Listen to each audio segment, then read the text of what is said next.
This is probably going to sound just a little bit satirical. NBC have reported that students are now using AI to avoid being accused of using AI. But thousands of falsely accused students being suspended or investigated isn't exactly funny, and it isn't isolated. Across universities, students are running their own assessments through AI detectors before submitting their work. Even paraphrasers and humanizers have become standard practice for many students in an effort to avoid AI cheating accusations. But here's the thing, Turnitin, the world's largest and most widely used AI detector, has already moved on from scanning the final product. Spoiler, it now tracks how you write, not just what you submit. It's called Clarity, and it shifts the focus of AI detection entirely, which means making your writing sound like a human wrote it might just be a complete waste of time. So, are AI detectors really getting smarter, or are we just wasting more time trying to beat unreliable AI software? Hi, I'm Teresa Orr. Welcome back. If you're new to my channel, don't forget to like and subscribe to stay in the loop. I've covered AI detectors before, but if you're new here, let's get you caught up. An AI detector is just a probability machine, a pattern checker. It looks at the text you submit and asks, does this look like it's AI generated? And for anyone thinking that this is just about people using ChatGPT, it's way bigger than that. In the UK, 92% of students have reported using AI in some form, while a global survey found that more than 86% of students are regularly using AI, with more than half of all students using AI every single week. So universities brought in AI detection as their solution. And detectors doesn't just mean Turnitin. There's also tools like GPTZero and Copyleaks. Different brands, same basic idea. They analyze papers and output a percentage score indicating how likely it is that something is AI generated. But here's the catch. AI detectors don't actually see the process. They don't watch you write, they don't see you edit, they just see the final text and make a statistical guess. So what about paraphrasers and humanizers? Well, they've quickly become known as a good way to avoid AI detection, because students quickly realized if the software is analyzing their final assignment, then the next move is to change what that assignment looks like. Enter paraphrasers and humanizers like Grammarly and Quillbot. A paraphraser takes a sentence and swaps the wording. It's the same idea, just with different phrasing. A humanizer does that too, but with a specific goal in mind, to make sure that that text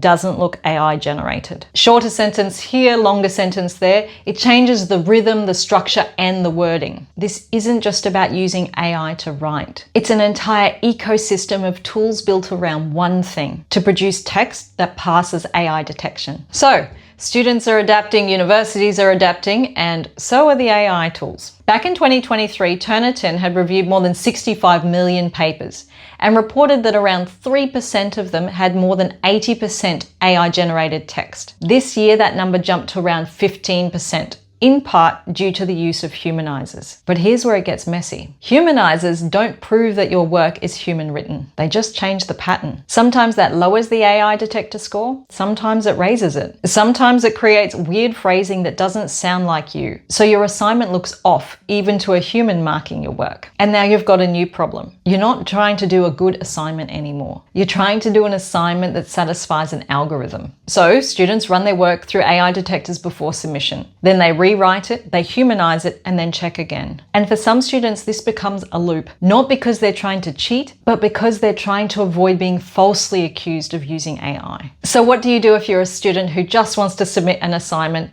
and not get dragged into a false accusation? You build something detectors can't see, a process record. Because right now students are being accused based on likelihoods, not proof. And a process record is evidence that you wrote your own assignment. Drafts, edits, and research notes. That's the part that AI detectors can't see and the part that proves authorship. The fact students are keeping process records at all tells you how high the stakes are. Some students are even screen recording themselves completing their assignments, not because it helps them learn better, but because it helps them avoid cheating accusations. Which brings us to the next part.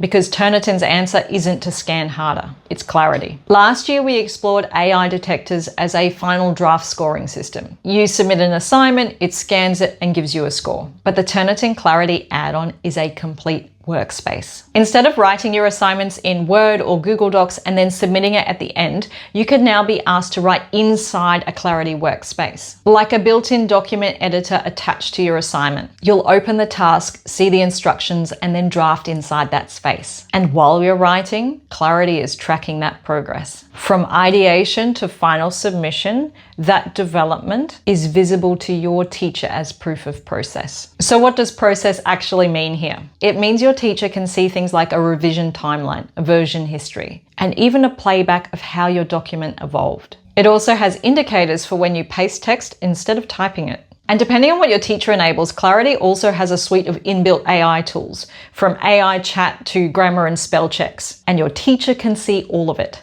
Now, here's why this matters. Traditional AI detection is about the final product. Clarity is about the entire writing process that led to that final product, which means the humanizer right before you submit strategy is no longer relevant. It's outdated. Now, that doesn't mean that the whole system is fairer, but it explains why Clarity is such a big development, because it formalizes the process that students had already started themselves, keeping a process record. And that brings us to the real question. What does this mean for students right now? As neat as Clarity sounds, it's far from perfect. Its most obvious limitation is that it's still interpreting behavior. A process timeline can show us that text was pasted in, but it doesn't show us why. You might draft in Word first and then move everything across because you're required to work in Clarity. Or you might use voice to text or other accessibility tools that changes how your writing appears. So even with a timeline documented, there's still interpretation involved. And there's another limitation. Clarity won't be used everywhere, and it won't be used in the same way, so it's not a guarantee. Now, one thing Clarity could do well is reduce the need for students to keep their own process record. If you're writing inside that workspace, then it's already capturing your process timeline. That could save you a whole heap of time and stress. But it depends on how your university uses it and how fairly your teacher interprets it. So what does the future hold for students and Clarity? Let me be clear, I don't think Clarity is the silver bullet. This is a specific tool for a specific problem. It won't fix bad policies. It won't fix lecturers not checking work themselves and treating AI detector scores as proof. Because when you remove people from the process entirely, AI false accusations are almost guaranteed. But it does reflect where the whole system is going, away from guessing based on the final product towards documenting the whole process. Turnitin is big. Around 16,000 institutions across 185 countries already use their services. And Clarity is positioned as an add-on that they can all access. In fact, nearly 100 US secondary schools and districts piloted it in its first 60 days of release. So while Clarity won't solve everything, it's a real sign that the final draft AI detector score era is coming to an end. And if universities and schools get this right, if they use the process visibility as context and not just another way to trap students, this could actually reduce the pressure that students are feeling right now to outguess unreliable software. But what do you think? If you had to use a tool like Clarity, would it make you feel more protected or just more monitored? Jump into the comments and let me know.